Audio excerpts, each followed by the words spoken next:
Hello and welcome to the Collapse Experiment. Ukraine's debt. That is the topic of this video. As I go for a walk out into the woods, it is pushing about 50 degrees, and trying to get an idea for things to do as the weather gets warmer and help prep and take advantage of the property that we have here. So, Ukraine's debt. There's an article recently about the idea of canceling Ukraine's debt obligations during a time of war. Uh, I think a lot of people would consider this to be kind of a no-brainer. You're fighting an invading force, paying that bill on time. Shouldn't be your top priority. I'm guessing you probably have other things on your mind other than writing a check and sending it out, but that is not the case. Currently, Ukraine is still making payments to hedge funds, the IMF or International Monetary Fund, the World Bank, along with several other banks. So this has been going on for a while. As most countries operate, so does Ukraine, with a system of debt, which is horribly stupid. Having said that, there are a lot of important people who have money invested in Ukraine. And the thing is, if Russia did take over, annex, throughout the government of Ukraine, they're not paying that bill. They didn't take out the loan. It's now part of Russia, and Russia is responsible for Russia. So right now what you have is a bunch of banks, a bunch of people with deep pockets who have a lot of money invested into a country, and they have to try to make sure that if they're going to get their return and their money back and some profit, that Ukraine cannot fall. So that leads me to what a lot of our policies have been. The news stories that we have been seeing. Have you noticed that the entire time that Russia has been rolling into Ukraine, it's all these stories about how the Ukrainian people are kicking their ass and all these victories, and you almost have to start wondering, if things are going so well for Ukraine, why is Russia still in there? Like, shouldn't all the Russians be dead by now? With all the alleged victories and all the things that we're seeing. Obviously, I'm guessing most of these stories are false. They got some good camera footage of something that happened at some time that looks good. They cut out 95% of all the horrible shit that happened before and afterwards. And they say, look, this tank got blown up. And meanwhile, you don't see the 50 to 100 other tanks that are rolling in behind it. It's a horrible situation, and I feel like the money issue that is in everyone's face at the moment is really what it comes down to. I have a feeling that anybody who's pushing for this war, they don't care about the Ukrainian people at all. What it is you've got Bob on the block, and Bob owes the local mob some money. He borrows some money, he runs his business, he pays his interest. But then this other group comes in, a bigger, better, more armed mob. Not only are they taking out Bob in his place, but they're taking out the whole neighborhood. They're taking over. Meanwhile, the other mob that Bob owes money to, it's like, oh man, they're beating the shit out of Bob. But Bob's still making his payments. Bob's not dead yet. Now, while Bob should be packing up, leaving, closing shop, or concentrating on beating up this new group that's coming into the neighborhood, the other guys are like, hey, can we loan you some more money to help with this effort? We want to make sure we don't lose the neighborhood. By the way, you're still making payments, right? So not only is Bob about to get his kneecaps broken, he's taking out more loans by the other mob, the one who doesn't live in the neighborhood. And these other guys are still rolling in, causing havoc. And meanwhile, the other guys are trying to find other people in the area to come lend Bob some help. Maybe they can not only make some money off of the current situation, but some of their buddies are going to make some money too, because Bob needs some weapons, and Bob can't do it alone.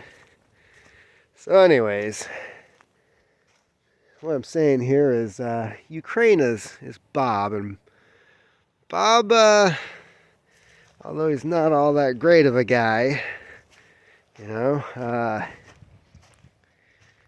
he's being taken advantage by both sides. So while one group should be saying, you don't have to make your payments, concentrate on this, kick Russia's ass, they're not. And instead, they're looking at what I see projected 300% profits on their loans to Ukraine. And that has a lot to do with the devaluation of Ukraine's currency, which means that if they're paying their debt in dollars, they have to have more of their currency going out of the country in exchange for dollars to pay that debt. So again, they're probably looking at hyperinflation because, as we know, Ukraine's not going to look at doing certain things like raising interest rates. That's not going to be on the table. If anything, they're going to turn on the money printer and start rolling out some cash and drop the value of their currency even more, which means that their debt is going to cost them more in the long run. Their people are going to become poor. They're going to get offered more loans. And it's going to be a horrible cycle. So yes, Russia's going in. Yes, people are dying. But at the same time, you have these big organizations that are profiting from this. And at what point do you sit back and go, who's the bad guy here? Because I'm not really seeing any good guys in this situation right now. I'm not really a fan of the government of Ukraine. I'm not a fan of the propaganda that they're putting out. I have a feeling that this alleged massacre that happened, that they're now trying to use as a excuse for a no-fly zone to get the U.S. and other countries directly involved against Russia. the longer that this war goes on, the more money these banks are going to make. And that is at the cost of the country being invaded. Because right now we are sending weapons. Those weapons are not free. That comes at a cost. And it comes at a cost of the Ukrainian government, essentially the Ukrainian people. But the longer this war goes on, the more money U.S. arms dealers make, more money the IMF, the World Bank, hedge funds make, and we're not the good guys here either. That's the sad truth. You know, we look at Russia rolling in, the first thing we start talking about is, you know, justifications to get more involved.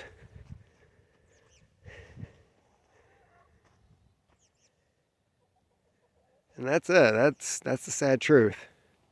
It's not about helping the people of Ukraine at all.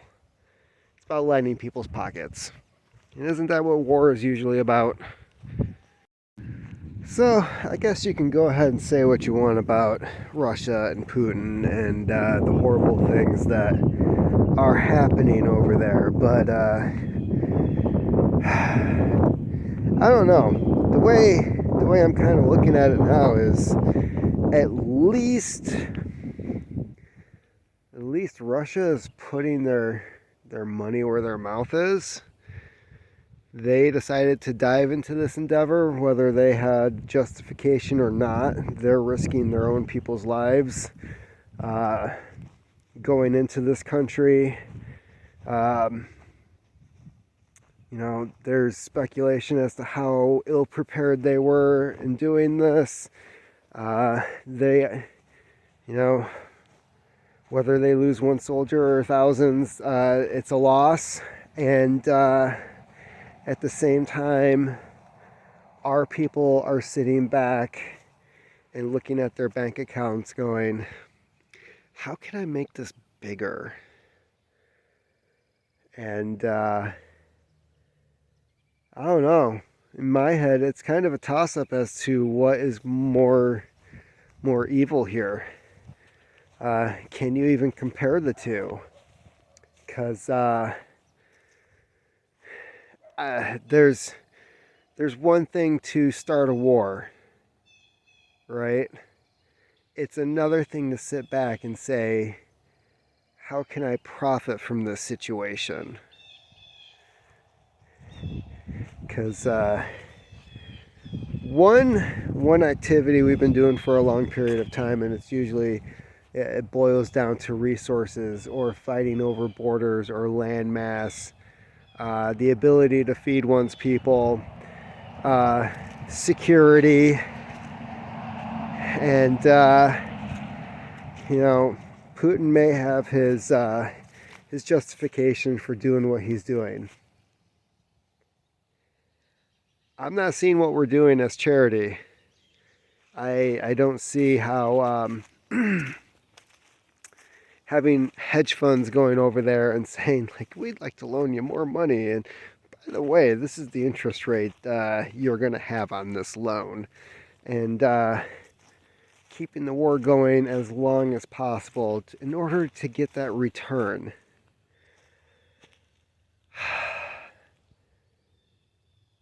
Yeah, who's worse, the invading army or the army of bankers going in to fund the war?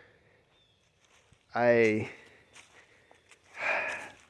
don't know who's worse. I don't. There's something just war happens all the time, but for somebody to come in and say, I want to make money on this situation, it leaves a bad taste in my mouth. It's gross. It's not being the good guy. And I feel like that's what Biden's rolling with right now.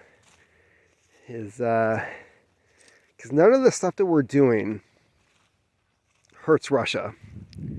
at all. Yeah, it looks good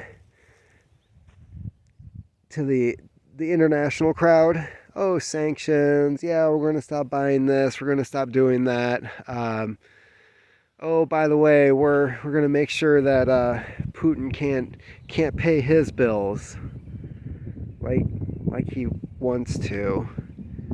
I saw an article about not accepting uh, payments from Russia for their bonds.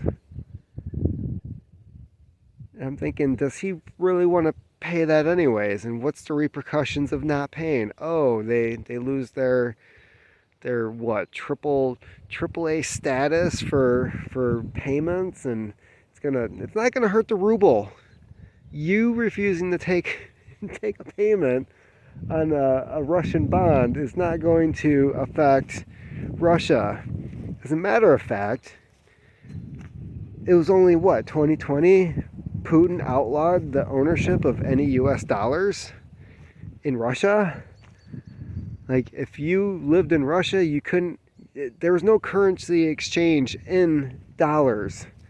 So the idea that they're saying, oh, well, we're not accepting payments in dollars from Russia. Last time I checked, you couldn't do that anyways.